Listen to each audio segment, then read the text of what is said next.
আলহামদুলিল্লাহ, সালাতু ওয়াসসালামু আলা রাসূলিল্লাহি আম্মা বাদ। সম্মানিত দর্শক শ্রোতাবৃন্দ, যারা যেখান থেকেই দেখছেন সবাইকে মোবারকবাদ জানাচ্ছি। একটি বিষয় নিয়ে আপনাদের সামনে হাজির হয়েছি, সেটা হচ্ছে আপনারা ইতিমধ্যে দেখেছেন যে আমাদের দক্ষিণগাঁও কালিয়াবো দাখিল মাদ্রাসার যে হিফজ বিভাগ দারুন নূর একাডেমি, এইখানের যে ছাত্ররা রয়েছে, শিক্ষার্থী যারা অত্যন্ত সুন্দরভাবে সারিবদ্ধভাবে দাঁড়িয়ে আছে এই কোরআনের মার্কাজের এই পাখিগুলোকে, যারা এসেছে কোরআনকে হৃদয়ে ধারণ করার জন্য। এই সুন্দর সুন্দর ফুটফুটে বাচ্চারা তারা যে দুঃসাহসে নিয়ে এখানে এসেছে, আমরা যেন তাদের এই কাজে সহযোগী হতে পারি। হিফজের জন্য এসেছে, তো তারা পবিত্র কোরআনকে বুকে ধারণ করার জন্য এখানে এসেছে, একটা মহান উদ্দেশ্য নিয়ে এসেছে। এবং তারা অত্যন্ত এই কষ্টের সাথেই কিন্তু তারা তাদের এই হিফজ কার্যক্রমে তারা অংশগ্রহণ করছে।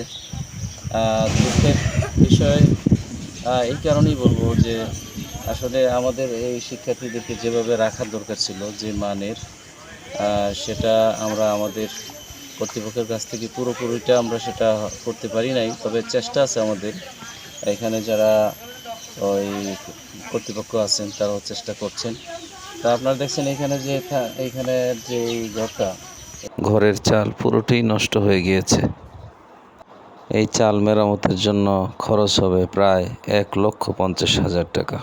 এটা কিন্তু আপনার উপরের যে টিন শেড, এটা এখন বৃষ্টির মৌসুম, সামনে বর্ষা। এই বর্ষাকালে আরও জটিল আকার, এখান থেকে পানি পড়ে, তো তাদের জন্য কষ্ট হচ্ছে। তো এই বিষয়টার জন্যই কিন্তু এখন আপনাদের সামনে আসা আর কি। অনেক সহৃদয় ব্যক্তি আছেন যারা বিভিন্ন দিকে বিভিন্ন তাদের হাতকে প্রসারিত করেন, দানের হাতকে।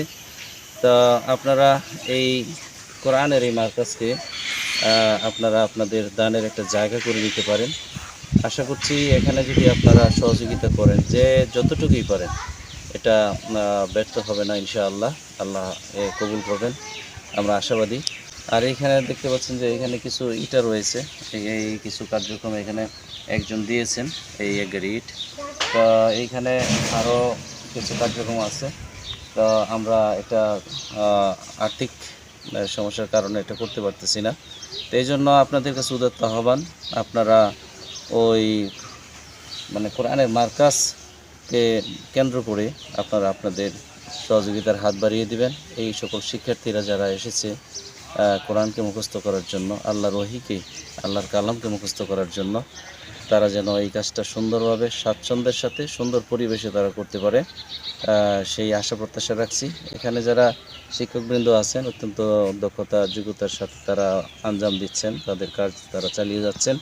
আমরা তাদের জন্য দোয়া চাই এবং সকলের কাছে দোয়া চাই, আল্লাহ যেন আমাদের এটার উত্তম একটা ব্যবস্থা ফয়সালা করে দেন। আসসালামু আলাইকুম ওয়া রাহমাতুল্লাহ।